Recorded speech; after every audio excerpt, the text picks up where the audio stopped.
ጤና ይስጥልኝ ለአማራ ሕዝብ በሙሉ እንዲሁም ለፍትህና ለሰብአዊነት ለቆማችሁ ሁሉ በቅድሚያ እስካሁን በነበረው እንቅስቃሴ ለተሳተፋችሁ ሁሉ ላቅ ያለ ምስጋና ይገባችኋል። ድምጻችሁን በማሰማት ጊዜያችሁን በመስጠትና መድረኮቻችሁን ሁሉ ለዚህ ዓላማ በመጠቀም ላደረጋችሁት ተሳትፎ ምስጋና ይድረሳችሁ። የአማራ ዘር ማጥፋት መታሰቢያ አምሃራ ጄኖሳይድ አዌርነስ ማንት ሁለተኛ ሳምንት ላይ ደርሷል። በዚህ ሳምንት ትኩረታችን በህዝባችን ላይ የታወጀው ጦርነት እያስከተለ ባለው አውዳሚ ሰብአዊ፣ ማህበራዊና ኢኮኖሚያዊ ቀውስ ላይ ይሆናል።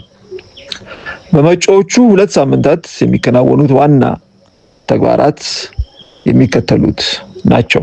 አንደኛ፣ በሶስተኛው ሳምንት ስለ ህሊና እስረኞችና ድምጻቸው ስለታፈነ ወገኖች ድምጽ የሚኮንበት ይሆናል።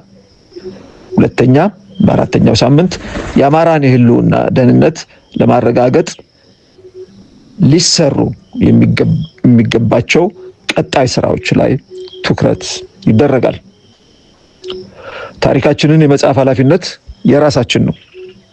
ይህ የመጀመሪያው እንቅስቃሴ እንዲቀጥልና ይበልጥ እንዲጠናከር በአክብሮት ሁላችንም እንተባበር።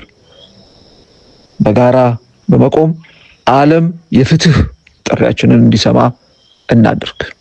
አመሰግናለሁ። እስክንድር ነጋ ከትግል ሜዳ